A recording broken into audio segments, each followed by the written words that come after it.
देवाची ये द्वारी कीर्तनाची वारी. नमस्कार. देवाची येद्वारी कीर्तनाची वारी या भक्ती जागरात आपलं सहर्ष स्वागत. ईश्वर भक्तीसाठी कुठे कुठे भटकतो आपण, परंतु संतांच्या भक्तीत इतकी ताकद होती की साक्षात देव त्यांच्या घरी अवतरले. चला तर मग अशाच भक्तीचा महिमा आपण ऐकणार आहोत आपल्या आजच्या कीर्तनात. जय जय रामकृष्ण हरी. विठोबा रखुमाये विठोबा रखुमाये विठोबा रखुमाये विठोबा रखुमाये विठोबा रखुमाये विठोबा रखुमाये विठोबा रखुमाये विठोबा रखुमाये विठोबा रखुमाये विठोबा रखुमाये विठोबा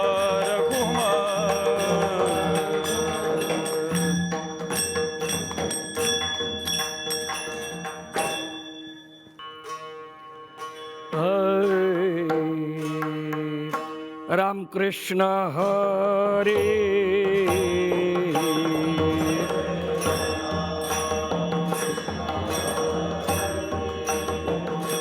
जय जय राम कृष्ण हरे.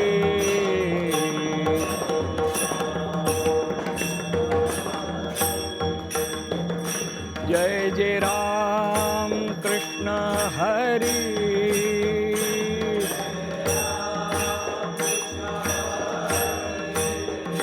जय जय राम कृष्ण हरे.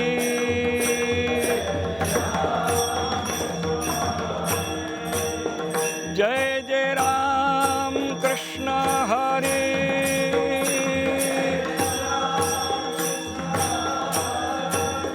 जय जय राम कृष्ण हरे.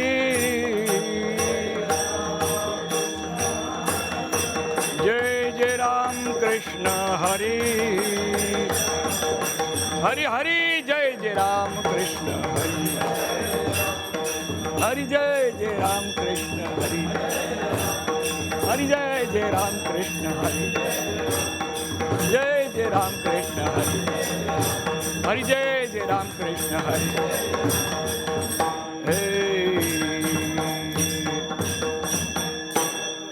आता तरी पुढे हाची उपदेश. आता तरी पुढे हाची उपदेश. नका करू नाश आयुष्याचा.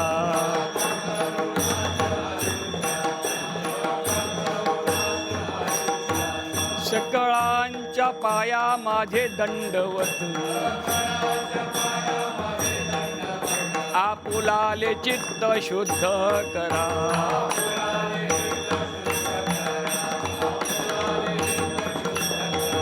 हित ते करावे देवाचे चिंतन. करून या मना एकविध.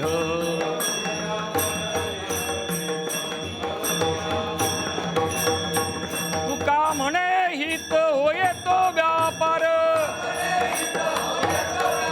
तुका म्हणे हित होय तो व्यापार.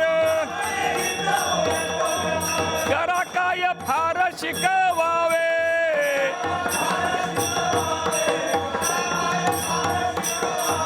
सकळांच्या पाया माझे दंडवत.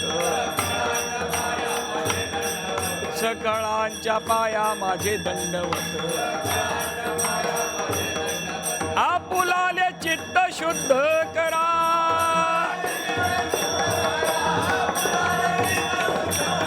विठोबा रखुमाई. विठोबा रखुमाई. विठोबा रखुमाई. विठोबा रखुमाई. विठोबा रखुमाई.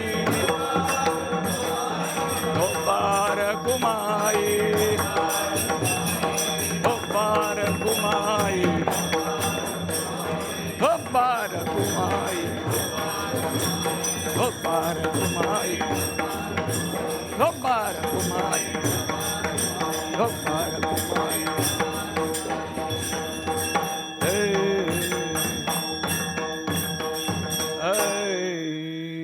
विठोबा रखुमाई विठोबा रखुमाई विठोबा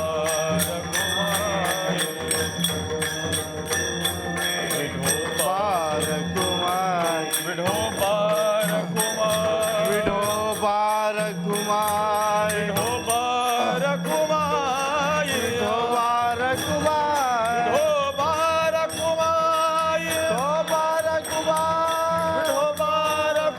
रखुमाई विठोबा रघुमाई विठोबा रखुमाई विठोबा रघुमाई विठोबा रखुमाई विठोबा रघुमाई विठोबा रखुमाई विठोबा रघुमाई विठोबा रखुमाई विठोबा रखुमाई विठोबा रखुमाई विठोबा रखुमाई विठोबा रखुमाई कुंडली गवरदा श्री ज्ञानदेव पंढरीनाथ माऊली ज्ञानेश्वर जगद्गुरु तुकाराम श्री छत्रपती शिवाजी भारत माते की बोलो रे भाई सब संतन की हाँ।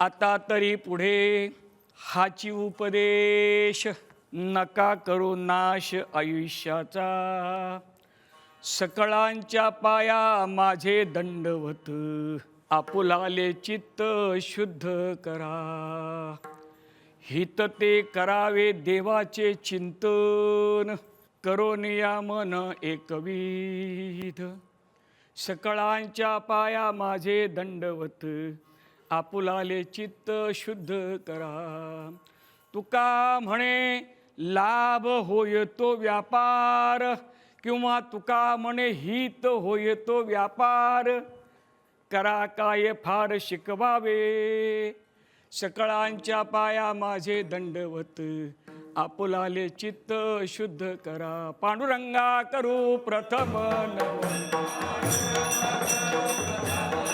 पांडुरंगा करू प्रथम नमन दुसरे चरणा संतानी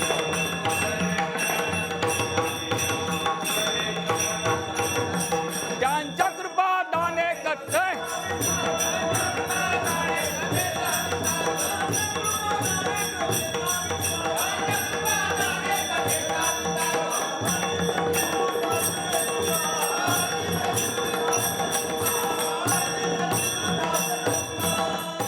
जयांचे केलिया स्मरण होय सकळ विद्येच्या अधिकरण तेची वंदू श्रीचरण श्रीगुरूंचे ते नमस्कारुनी आता कीर्तन रूपी सेवेसाठीच्या अभंगाची निवड अर्थात योजना केली तो अभंग संत श्रेष्ठ संत शिरोमणी देवाच्या अतिशय जवळचे आपणा सर्वांचे परिचित देहूगावचे साधू तुकोबराया यांचा 4 चरणाचा अभंग असून अभंग उपदेश प्रकरणातील आहे.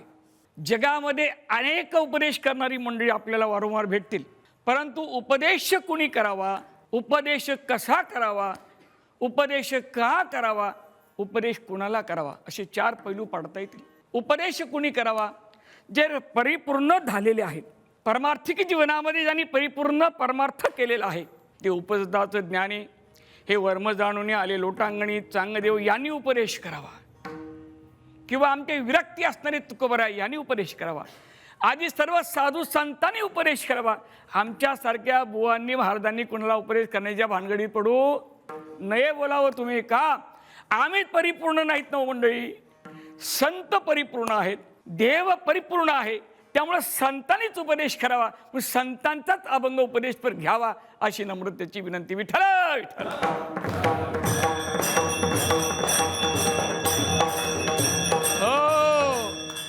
परिपूर्ण आहेत, जे ब्रह्मनिष्ठ आहेत, क्षत्रिय आहेत आणि कृपाळू आहेत, यांनी उपदेश करावा. जे अभ्यासू आहेत, ब्रह्मनिष्ठ म्हणजे ज्यांच्यावर कुणाचा तरी कृपा झालेली आहे, मग देवाची असेल, संतांची असेल, आपल्या गुरुची असेल, याला म्हणतात निष्ठावन. आणि मग जे कृपाळू आहेत त्यांनी उपदेश करावा. आता उपदेश करावा कुणी हे समजलं, पण उपदेश कुणाला करावा?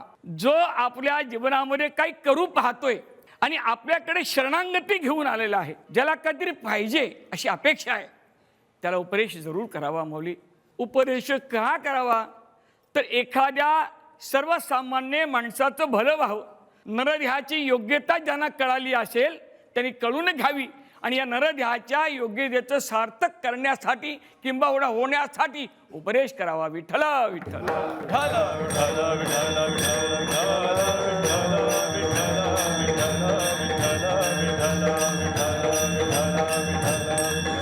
तुकोबराया उपदेश करतात.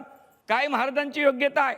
आम्ही सदैव सुडके, जवळी येता चोर धाके, जाऊ प्रती भिके, कुत्री घर राखीती. ज्यांनी संसाराच्या नावे घालून या शून्य अशी आपली अवस्था करून घेतली ते माझे तुकोबराया. मंडळी, शब्द काही वेगळे आहेत, परस्पर आहेत. एक आहे व्यवस्था, एक आहे अवस्था. परमार्थामध्ये असते ती व्यवस्था आणि व्यवहारात असते ती व्यवस्था. मग बसण्याची असेल, संसारिक असेल, सडक वगैरे असेल, तुमच्या आणखीन गाड्या वड्या असतील, हे सगळी व्यवस्था आहे. पण परमार्थामध्ये व्यवस्थेला महत्त्व नाही माऊली. परमार्थामध्ये अवस्थेला महत्त्व आहे. ती अवस्था होण्यासाठी म्हणून आपण आपल्या जीवनाचं महत्त्व कळून घ्यायला पाहिजे. काय गरज आहे अवस्थेची? काय परमार्थिक अवस्था म्हणजे नक्की काय? परमार्थ इतका सोपा नाही. महाराज दोन ठिकाणी वेगळे शब्द वापरतात. परमार्थ नवे लेकुराच्या गोष्टी, आणि महाराज म्हणतात तुका म्हणे सोपे आहे. दोन गोष्टी वापरतात. दोघाचा अर्थ एक लावू नका. सोपं कोणाला आहे? जो परमार्थ करू लागलाय त्याला सोपे, पण करू का नको, करू का नको कठीण आहे. पण एक लक्षात ठेवा माऊली, ज्याला खरंच काही कळत नाही त्याला पामर जरी म्हटलं, लेकरू म्हटलं तरी लेकराला जे कळत नाही ते काही खातंय, काही पितंय, कसंही रडतंय, पण एक गोष्ट त्याला कळते, त्याच नव्हे त्याची आई. ती कळते त्याला, बरं फार लवकर कळते त्याला. आईची ऊब कळते, आईचा स्पर्श कळतो, आईचा शब्द कळतो. का कळतो? तर ती त्याची जन्मदात्री आहे. तसं आम्हाला देखील कोणीतरी ती अंशरूपी भगवंत आहे. हा भगवंत आम्हाला कळायला हवा माऊली. भगवंत अगोदर कळायला पाहिजे. ज्याला भगवंत अगोदर कळाला त्याची काय झाली? ती अवस्था झाली. बाकी संसार ज्याला कळाला ती झाली व्यवस्था माऊली. परमार्थामध्ये अवस्थेला महत्त्व आहे. अवस्थांतर जे आहे ते आपल्या अंतःकरणामध्ये, व्यवस्था जी आहे ती व्यवहारामध्ये. अवस्था करण्यासाठी म्हणून पहिल्यांदा महाराजांनी एक त्या गीतेमध्ये भगवंताने एक शब्द वापरला आहे. मन म्हणा भो मद्भक्तो मध्याजिमाम नमस्कुरु मामे वैशजी उक्तेव महात्मा मत्परायण. तू मन हे मीची करी माझी या भजनी प्रेमधरी सर्वत्र नमस्कारी मज एकांती.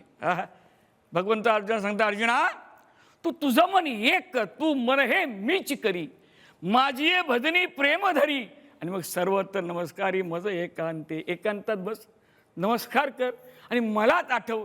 कारण ही पारमार्थिक काय होते, अवस्था झाल्याशिवाय भगवंताचं नाम तसं आठवत नाही. विठ्ठल विठ्ठल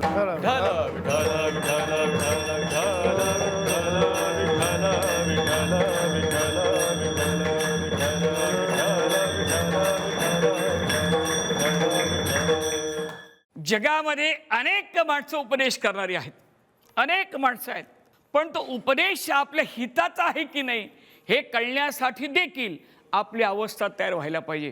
कुणी काही सांगतो, कुणी काही सांगतो, हा तुला असं बोलला, तो तुला तसं बोलला. आपल्या मनामध्ये नको ते विचार येतात ना, आपण भांडणाने निघतो. हे जे विचार आहेत ते का कळतात? तर आपल्या अंतःकरणाची अवस्था झाली नाही.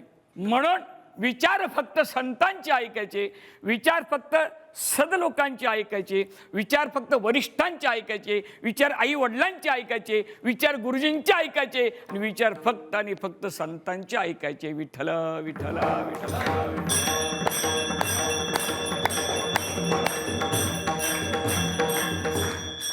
काय विचार आहे तो संतांकडे? संत कधी चुकीचा मार्ग देत नाही. कारण मुळात जे संत आलेत यावत जीवाच्या भवितव्यासाठी आलेत. ते आल्याचा पत्ता सांगतात. आम्ही वैकुंठवाशी आलो याची कारणाशी, बोलिले जे ऋषी साच भावी वर्ताया.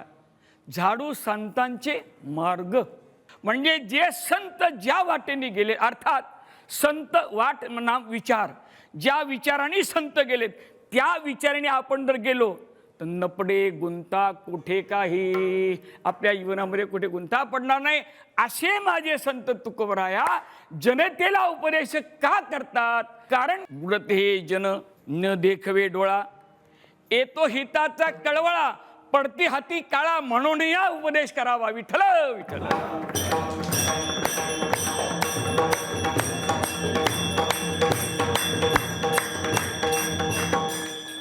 उपदेश हिताचा असावा, भल्याचा असावा, बऱ्याचा असावा.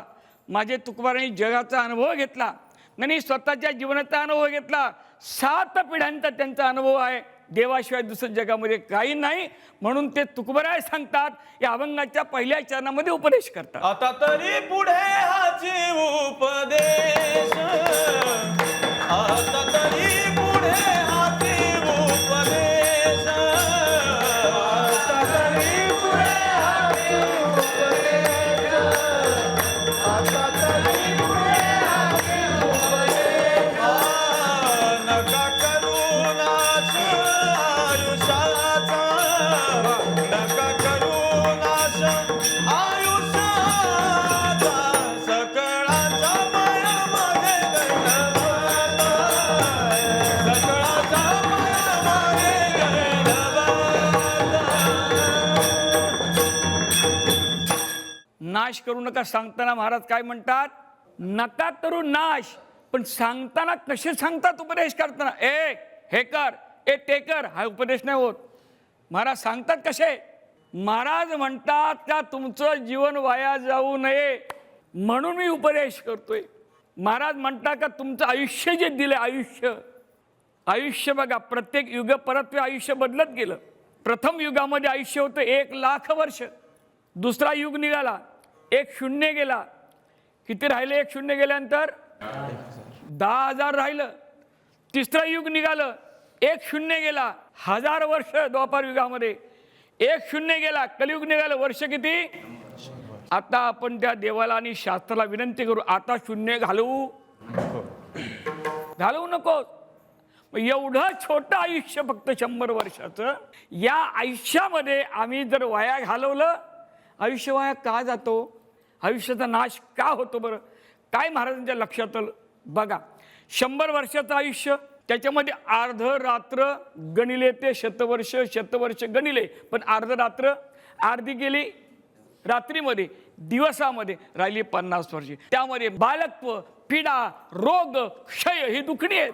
याच्यात गेलं. मग महाराज म्हणतात काय भजनाशी उरले ते पाहेगार, किती उरले भजनाची. पण देवाचं नाम जे फुकट आहे, लोक घेत नाही हो, कंटाळा करतात लोक. महाराज म्हणतात नाम घ्या फुका, नाम घ्या भावे सांगत असे तुका. प्रेमाने सांगतात संत, भावनेने सांगतात, कृपा करून सांगतात, हात जोडून सांगतात की बाबांनो आयुष्य फुकट घालू नका. एखाद्या व्यसनाने आयुष्य फुकट जातात. बरीचशी मंडळी आम्हाला भेटतात, म्हणजे महाराज इतकी वर्ष दारू पितोय, अजून काय पठ्ठ्याला झालं नाही. आपण विचार वय किती? तोंड 35. जरा थांब, तुला 45 येऊ दे, 45 वर्ष येऊ दे, मग तुला कळेल तुझ्या दारूचा काय परिणाम येतो. एकदा क्षय रोग झाला त्याला उपाय नाही. कुठलाही रोग झाला, दारुड्याला, तंबाखू खाणारा, बिडी ओढणारा, सिगरेट ओढणारा, काही जे रोगी आहेत हे केवळ आणि केवळ व्यसनामुळे झालेत. व्यसन ज्यांनी धरलं त्यांनी रोगाला काय केली? हाक मारली, रोगा ये रे रोगा, ये रे रोगा, आणि बस माझ्या उरावर हाक मारून घेतो आपण. ते सुद्धा पैसे देऊन. देवाचं नाम फुकट आहे, आवडत नाही. म्हणजे लोकांना संसार आवडतो, परमार्थ आवडत नाही. माऊलीने असं विश्लेषण केले एका ओळीमध्ये. काय केले? गोड परमार्थ लागे कडू, कडू विषय तो गोडू जीवाशी राहिला, विषय विषयाचा परिपाडू. गोड परमार्थ लागे कडू, कडू विषय तो गोडू जीवाशी. संसार कडू आहे, व्यसन कडू आहे, जीवाला गोड लागलाय. माऊली देवाचं नाव गोड आहे. किती गोड आहे, किती गोड आहे नाम. किती गोड आहे, अमृताहुनी गोड आहे. अमृतापेक्षा नाव गोड आहे. लोकांना ते कडू वाटतंय आणि व्यसन आहेत ती गोड वाटतात. म्हणून माऊली म्हणतात प्रपंच तुका म्हणे प्रपंच वाटे कडू. कडू प्रपंच आहे. लोक केल्याशिवाय राहत नाही, व्यसन केल्याशिवाय राहत नाही, परमार्थाकडे न येता राहता येतच नाहीत. हकारोनी सांगे तुका नाम घेता राहू नका तरी येत नाहीत. मग काय त्यांची अवस्था होते. म्हणून ती महाराजांना चिंता वाटते. एका अभंगामध्ये असं म्हणले कोण भेटे सांगायचं तुका म्हणे चिंता वाटे. कोण भेटे तुकारांची चिंता आहे, संतांना आपली चिंता आहे. ते म्हणतात तुका म्हणे चिंता वाटे. कोण अरे तुम्हाला कोण भेटणार आहे. कुणी भेटणार. आमचे कांबेकर बाबा सांगायचे बाळा कुणी भेटणार ना रे, कुणी भेटणार नाही. एक आई भेटेल, वडील भेटतील, हिताचं सांगणारे गुरु भेटतील, संत भेटतील, अन्यथा तुमच्या हिताचं कुणी सांगणार. म्हणून हित ते करावे असं आलेले चरण. हित ते करावे देवाचे चिंतन. पण तत्पूर्वी तुम्ही पडता पाण्यामध्ये, बुडता तळामध्ये, गाळात जाता. तुकाराम म्हणतात आता तरी पुढे हाची उपदेश अभंगाचं दुसरं चरण. सकळांच्या पाया माझे दंडवत. सकळांच्या पाया माझे दंडवत. सकळाच्या पाया माझे दंडवत. सकळाच्या पाया माझे दंडवत. आपुलाले चित्त शुद्ध करा. आपुलाले चित्त शुद्ध करा. सकळाच्या पाया माझे दंडवत. सकळाच्या पाया माझे दंडवत. सकळांच्या पाया माझे दंडवत. आपुलाले चित्त शुद्ध करा. म्हणजे संसार करताना वित्त लागतं म्हणजे पैसा. परमार्थ करताना चित्त लागतं. महाराजांनी शब्द वापरले आपुलाले चित्त सकळांच्या पाया माझे. बघा उपदेश करताना सुद्धा आपल्या मला सांगा तुकोबराय मोठे की आपण मोठे. आपल्या हिंदू धर्मामध्ये अशी संस्कृती आहे की मोठ्यांच्या लहानांनी पाया पडायचं. बळा बरोबर आहे का. मोठ्यांनी काय करायचं. अहो लहानांनी मोठ्यांच्या पाया पडायचं किंबहुना नमस्कार करायचा. आपली हिंदू धर्माची संस्कृती बरोबर आहे. मग इथं काय म्हणतात तुकोबराया मोठे का आपण मोठे. एवढे मोठे तुकोबराया ते सांगतात आपल्याला सकळांच्या म्हणजे तुमच्या माझ्या सगळ्यांच्या जगामध्ये जेवढे लोक आहेत सांगतात काय आपुलाले चित्त शुद्ध करा. कारण तुमचं शुद्ध करणं माझ्या हातात नाही. चित्त शुद्ध करणं माझं चित्त शुद्ध करणं मृदुंगमण्यांच्या हातात नाही. यांचं चित्त शुद्ध करणं यांच्या हातात नाही. आमच्या चोपदारांचं चित्त शुद्ध करणं तुमच्या हातात नाही. त्याला शब्द आहे ठल.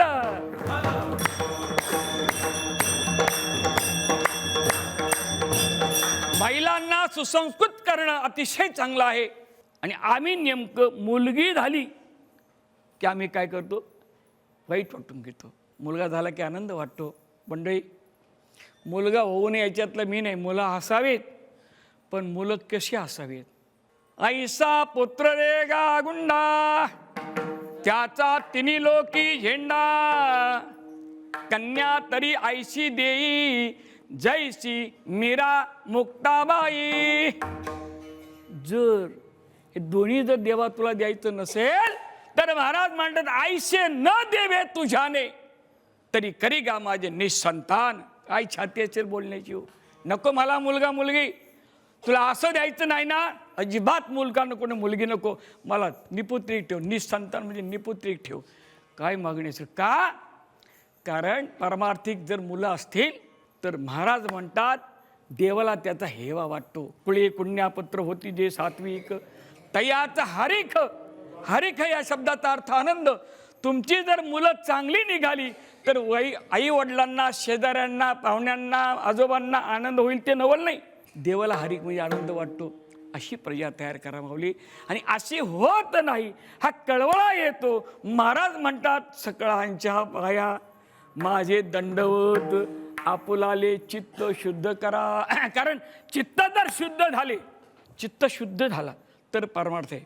मग अशी म्हणालो की चित्ताचा विषय परमार्थ आहे आणि वित्ताचा विषय संसार आहे. जर चित्त शुद्ध झालं पवित्र होतं, चित्त शुद्ध होता शत्रू मित्र होती, व्याघ्र न खाती सर्पतया. एवढा परिणाम आहे माऊले. तुम्हाला वाघ खाणार नाही, सर्प खाणार नाही, तुमचे वैरी असतील ते तुमचे मित्र होतील. पण कशाने? चित्त शुद्ध झालं तर. ज्याचं चित्त शुद्ध झाला दुरी नाही देव त्याला. देव लांब नाही हो, आतमध्ये.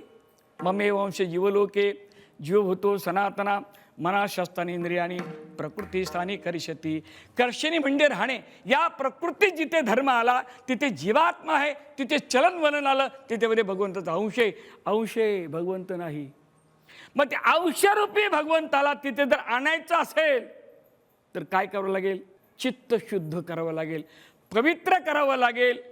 त्यासाठी कसं वागावं लागेल? अभंगाचं तिसरं चरण. हित ते करावे देवाचे चिंतन, हित ते करावे देवाचे चिंतन, हित ते करावे देवाचे चिंतन, हित ते करावे देवाचे चिंतन, हित ते करावे देवाचे चिंतन, हित ते करावे देवाचे चिंतन, हित ते करावे देवाचे चिंतन, हित ते करावे देवाचे चिंतन.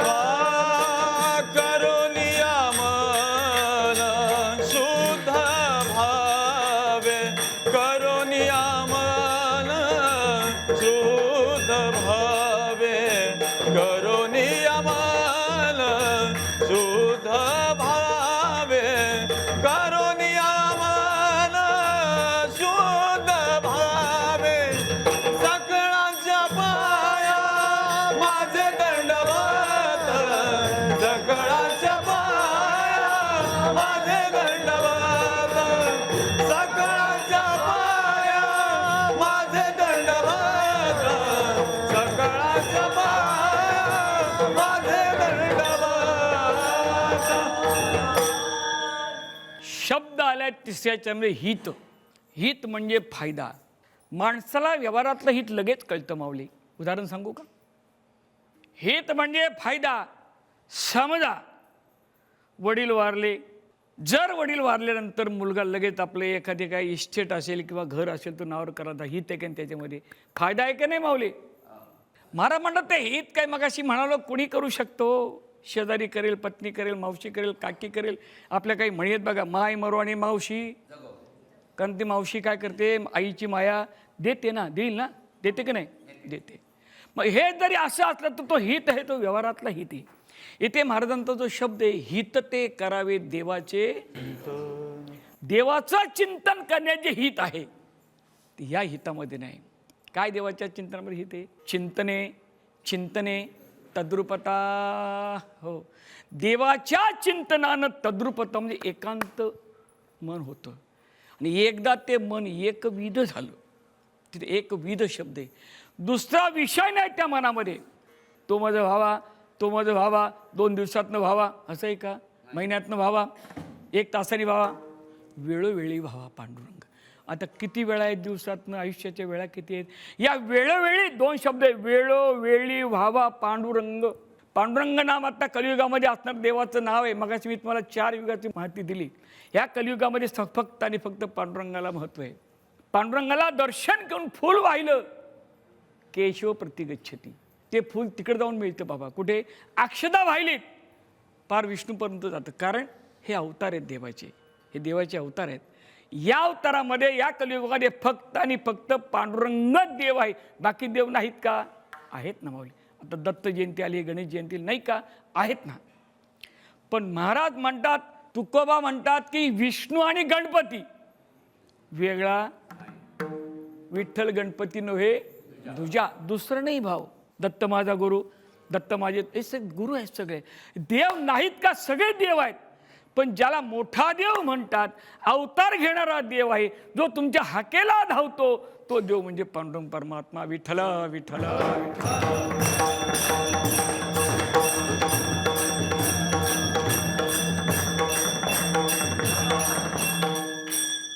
व्यवहारातलं हित कसंही साधता येतं. मी म्हणालो मगाशी, कुणी तुम्हाला साध्य करून देईल. पण परमार्थातलं हित आपुली आपण करा, सोडवणं मगाशी प्रमाण गेलं की हे आपणच करायचे. मग परमार्थ जर आपण करायचं तर कधी, केव्हा, कुठे आणि कसा, हे सगळं आणि सगळं तुम्हाला गुरुजींकडं मिळतं. आता बरेच वेळेला आपल्याकडे काय होतं माहिती आहे का, की काही लोक आता परमार्थी नाही, आम्ही त्यांना म्हणतो महाराज शेठ व्हा ना आता माळकरी. ते माळकरी शेठ म्हणतात मी माळकरी होणार आहे, पण मी गुरुजी शोधतोय, कोणाकडनं माळ घालायची शोधतोय. बाळा तुला नाही कळणार रे, तुला नाही कळणार. कोण गुरु? एक दृष्टांत सांगतो, तुमच्या लक्षात येईल. एका नदीकाठी एक महाराज बसले होते. रोज प्रवचन कीर्तन चालायची माऊली. एक धनगर होता, धनगर, त्याची पलीकडे मेंढरं होती, खांद्यावर घोंगडी होती. तो रोज ते प्रवचन ऐकायला आपली घोंगडी अंतरायची आणि बसायचं, प्रवचन ऐकायचं, प्रवचन ऐकून परत जायचं. बरेच दिवस त्याचा क्रम होता.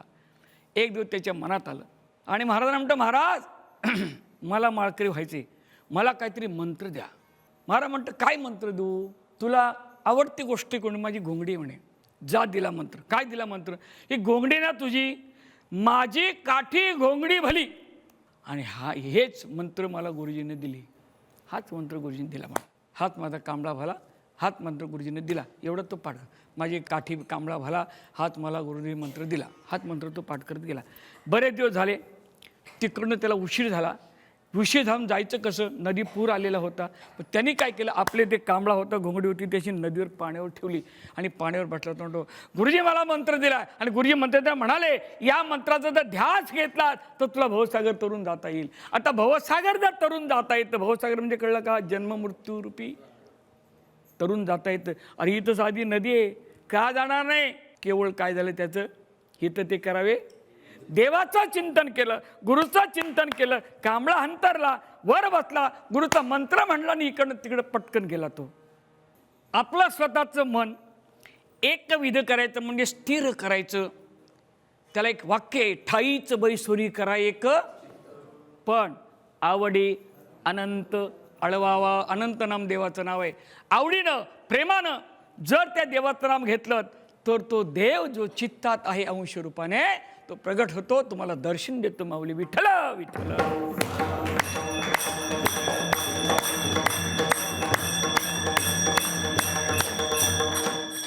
म्हणून महाराज म्हणतात, तुकाराम म्हणतात की अरे मंडळीनो, प्रेमपूर्वक मंडळीनो, तुम्हाला प्रेमाने सांगतात, विनंती करतात, दंडवत करून सांगतात की आपुलाले चित्त शुद्ध करा. परमार्था चित्ताचा विषय, चित्त शुद्ध करा. एवढं सांगितल्यानंतर त्याने वाक्य वापरलं. मंडळी प्रेमपूर्व भाविक तुम्हाला सांगतो की नरदेहात येणारा प्रत्येक जीव जन्माला येतो. पाहे पा मनुष्यजात सकळ, स्वभावताचं भजनशीळ. येणारा माणूस भजनशीळच आहे. लहान मुलाला जन्मल्यानंतर रडायला शिकावं लागत नाही, हातपाय हलवायला शिकावं लागत, तो शिकूनच येतो. का? हा मनुष्य जात आहे. पाहे पा मनुष्य जात सकळ, स्वभावतात तुम्ही सगळे भजनशीळ आहात, प्रेमवीरात, चांगले आहात, देव तुम्हाला आवडतो, सगळं आहे. आता माझ्यासारख्या एखाद्या शुल्लक माणसानं, तुकाराम म्हणतात मी शुल्लक आहे, ते काय म्हणतात मी साधा आहे. महाराज म्हणतात की अरे मंत्र मोठा छोटा नाही. जो त्या धनगराला मंत्र दिला तो मंत्र त्याला झेपेल असा दिला होता, पण त्याने फक्त विश्वास ठेवला. गुरुजींनी दिलेल्या मंत्रावर विश्वास ठेवला. जाताना ते मंडळीला म्हणतो बसा, माझ्या कांबळ्यावर बसा, पलीकडे नेतो. पण जो तो धोत्र वर करायला लागला, माऊली त्यांचा विश्वास नाही. तो म्हणतो हय हा बाजूला. स्वतः बसले, गोंडून परत गेले. हा फक्त विश्वास. महाराज म्हणतात लोक हो, जन हो, तुम्ही प्रेमळ आहात, नव्हे नव्हे तुम्ही शुद्ध आहात, पवित्र आहात. पाहे पा मनुष्य जातं सकळ, स्वभावताचं भजनशीळ, हे माहिती आहे. पण तुम्ही सुंदर आहात, हुशार आहात, भजनशील आहात. मी तुम्हाला माझ्यासारख्या माणसाने तुम्हाला काय सांगावं. मी फक्त नमस्कार करतो आणि जो हा तुम्ही व्यापार करता हा व्यापार करण्यासाठी म्हणून त्यांना पुन्हा सूचना दिल्या अभंगाच्या शेवटच्या चरणात. तुका म्हणे लाभ होय तो व्यापार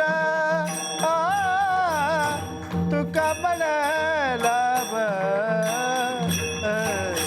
होय तो व्यापार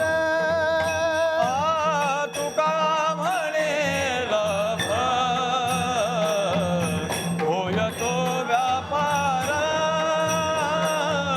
तुका म्हणे लाभ होय तो व्यापार करा काय फार शिकवावे करा काय फार शिकवावे सगळ्यांच्या पाया आहे दंडवत सगळ्यांच्या पाया आहे दंडवत सगळी मंडळी आपण व्यापारला आलेलो आहोत. कोणी व्यापारामध्ये पाप घेतं, कोणी पुण्य घेतं, कोणी दान करतं, कोणी धर्म करतं, कोणी वाचन करतं, कोणी पठण करतं, कोणी परमार्थ करतं, कोणी आणखी शिवेगाळ करतं. हा व्यापार आहे सगळा. महाराज म्हणतात तुका म्हणे लाभ, ज्या व्यवहारामध्ये लाभ आहे असा व्यवहार करा. एखाद्याने दुकान टाकलं, नुकसान झालं तर दुकान ठेवील का तो? नाही ना. बाप म्हणे अरे लाखाचे 12 लाख करू नको, काय लाखाचे 12,000 करू नको, दुकान बंद करून टाक, हे की नाही. तसं महाराज म्हणतात का तुम्ही व्यापारला आलात, व्यवहारला आलात, जन्ममरणाच्या व्यवहारला आलात, आता मी तुम्हाला काय सांगणार, तुम्हाला सगळं करतो. एक करा. तुका म्हणे लाभ किंवा हित होय तो व्यापार. अभंगाची सोडवणूक करताना जो शेवटचं चरण आहे त्याचं असं करावं लागेल. तुका म्हणे लाभ होय तो व्यापार करा. ज्याच्यात लाभ आहे तो व्यापार करा. मी तुम्हाला काय सांगणार, फार काय शिकवावे. महाराज 4 चरणाच्या या अभंगामध्ये उपदेश आणि उपदेश करतात. उपदेश फक्त नरदेहाला आहे, इतर योनीचे ठाई हे ज्ञान नाही. उपदेश ऐकण्याची वृत्ती त्यांची नाही. आपल्याला स्वतंत्रता आहे, आपल्याला भाषण स्वातंत्र्य आहे, सत्ता स्वातंत्र्य आहे, आपल्याला संपत्ती स्वातंत्र्य आहे, संतती स्वातंत्र्य, सगळ्या प्रकारचे स्वातंत्र्य फक्त आणि फक्त नरदेहाला आहेत. म्हणून प्रत्येक उपदेश नरदेहाला असतो. महाराजांनी अभंगामध्ये तुम्हाला उपदेश केला आहे. उपदेश तुम्ही ध्यानात ठेवा अशी मी अपेक्षा करतो. आणि बोलता बोलता एखादा शब्द गेला असेल त्याबद्दल करा क्षमा, अपराध. महाराज तुम्ही सिद्ध. आणि म्हणून एकदा सर्वांना मोठ्या प्रेमानाशी विनंती करतो की त्या भगवंताचं चिंतन अर्थात नामचिंतन करा. विठोबा रखुमाई विठोबा रखुमाई हो बालकुमाये विठोबा रखुमाई विठोबा रखुमाये विठोबा रखुमाई विठोबा रखुमाये विठोबा रखुमाई विठोबा रखुमाये पुंडलिक वरदा हरी विठ्ठल श्री देव जगन्नाथ भगवान की जय माऊली ज्ञानेश्वर महाराज की जय. विठोबा महाराज की जय विठोबा रखुमाई हा विठोबा रखुमाई विठोबा रखुमाई. धन श्री ज्ञानदेव तुकाराम पंढरीनाथ भगवान की जय. महाराज की जय. संत तुकाराम महाराज की जय. बली की जय. धन रखुमाई विठोबा रखुमाई.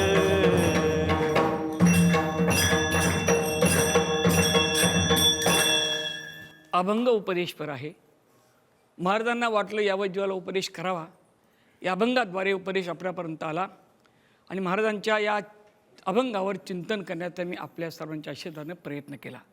या प्रयत्नातून चांगले विचार आपणापर्यंत पोहोचवले असतील तर ते माझे गुरुवारी हरिभक्तपरायण राणे महाराज, लांबे महाराज 2 गुरुवारांचं ज्ञान तुमच्यापर्यंत सोडण्याचा प्रयत्न केला आहे.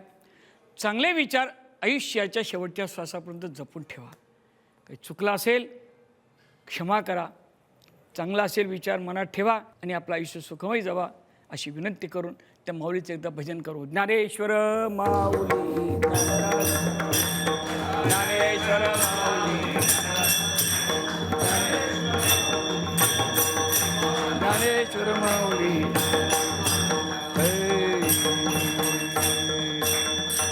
जय विठ्ठल जय जय विठ्ठल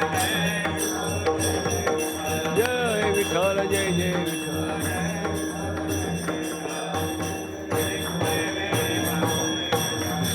क्षमा अपराध नाही विचारिला अधिकार व्यापला तुका म्हणे ज्ञानेश्वरा राखा पायापैकी ज्ञानदेव तुकाराम ज्ञानदेव तुकाराम ज्ञानदेव तुकाराम ज्ञानदेव तुकाराम ज्ञानदेव तुकाराम ज्ञानदेव तुकाराम